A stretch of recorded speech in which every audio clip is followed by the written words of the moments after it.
Well, that was maybe the best game of the season for the Carolina Hurricanes, obviously. They played a great game. So, to start with, let's just get the bad out of the way because there was quite a bit of bad, not in the way the Hurricanes played, of course, but just, injuries. There were three of them. Jake Bean returned to the game. I think McCormick did. I could be wrong. I feel stupid because it happened in the first period, but yeah, I think he did. And Mrazek, who it did not return. I hope he's okay. I wish Mrazek the best, especially because he has played insane for the start of the season. So, that's kind of the storyline of the Hurricanes lately this season, really, is to talk about the way the season's going in general first, because honestly, I think that's going to be most of the video, because I could just say Hurricanes played great, everyone stepped up. Trocheck is the player of the game, the Hurricane of the game, because, he's played amazing. Just everything Trocheck did today was absolutely beautiful.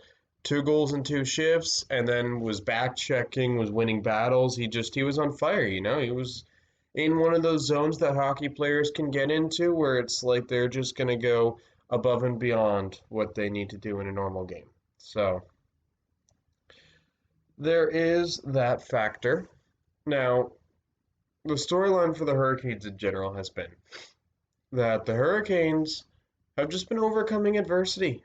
They really have. I am honestly very proud of the way the Hurricanes have played. I say I'm proud, like, I've been a part of it, but just from watching, because they lose to Detroit, and then I'm thinking, oh God, they lost to Detroit. That's not good, which I know I overreacted to it probably because it's one game, but it's Detroit. So, especially in the early season when it looked like Detroit was going to be the worst team, now it's probably Ottawa or the Rangers. But they lose to Detroit, and then they come into Nashville, they play a good game, have a great bounce back game, just played an amazing hockey game. And then their best defenseman and a crucial forward in Teravainen and Slavin get injured. The character pieces, not injured, get COVID. Their character pieces get COVID, and they have to come in and play the defending Stanley Cup champions in their next game playing Rusty, and they win. And then today, in the first 2 minutes and a half of this game, their starting goalie, Peter Mrazek, gets injured with a broken ankle. Now, I do want to say McCork made a bad play there. I mean, I kind of get what he was doing with the slide, but when you slide, you want to slide into the corner so you don't hit the goalie because going feet first into the goalie can do what just happened this game. But, I don't want to harp too much on the kid. He's my age. I don't know why I'm calling him a kid, but I don't want to harp too much on McCormick for that. And then, as regards to Jake Bean, I don't like saying suspension because I think the NHL does suspend people a little too easily. I think it was definitely an interference. I think what makes it a potential, I would only give him a one game suspension for me if I was the NHL. PA was the fact that the head was the main point of contact on that hit, and it was interference. So it was a penalty, and the head was the main point of contact. I do think the NHL should look into it.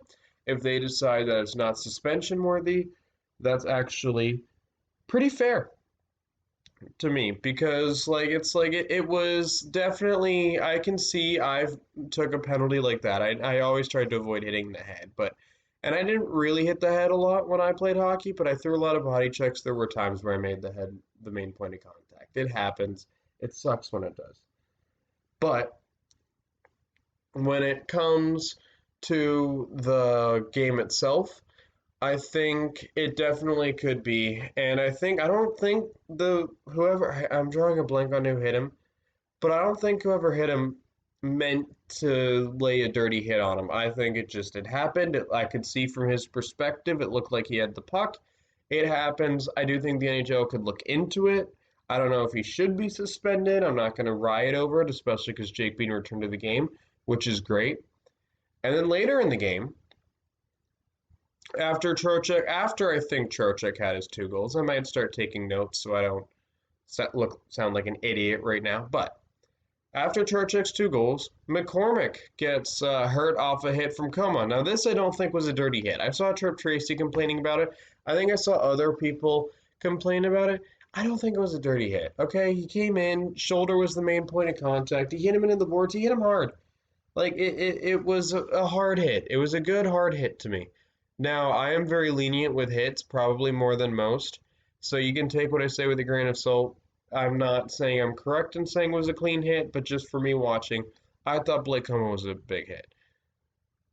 Plowing forward past the injuries, just they overcame all of it. Their starting goalie, another player getting two players getting hurt, especially young guys. Now, for me, I think someone should have fought one of the players because you can't injure three of our players and not get a response. But Carolina responded on the scoreboard, which if you're not going to fight, you at least need to respond on the scoreboard. That's my opinion. You don't have to fight to stick up for your players, but if you can't respond on the scoreboard and you're getting out physical,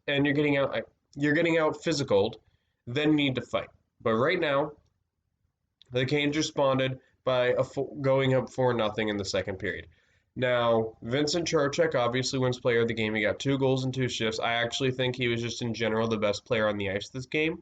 I want to give a shout out to Lawrence, who played his ass off because it's his second ever game, and he was honestly a standout this game. I thought Lawrence, between Bean and McCormick, Lawrence was the standout for the taxi squad call ups. So, and then I also want to give a shout out to Reimer for having to come in 2.5 minutes, play the rest of the game. That's not an easy thing for a player to do. So I want to give a shout out to Reimer. I think Reimer, all three of those guys, they would have got it if Trocheck hadn't played a phenomenal game. I want to also talk about a little bit about the goal Svechnikov scored because that was such a beautiful play. It just, I mean, not Jacob. I don't know why I'm saying Jacob Slavin. Freudian slip because I'm used to commenting on Jacob Slavin's best plays. But Andrei Svechnikov, in my opinion, up to this point, this game, when he got the goal, made the best play the Carolina Hurricane has made all season.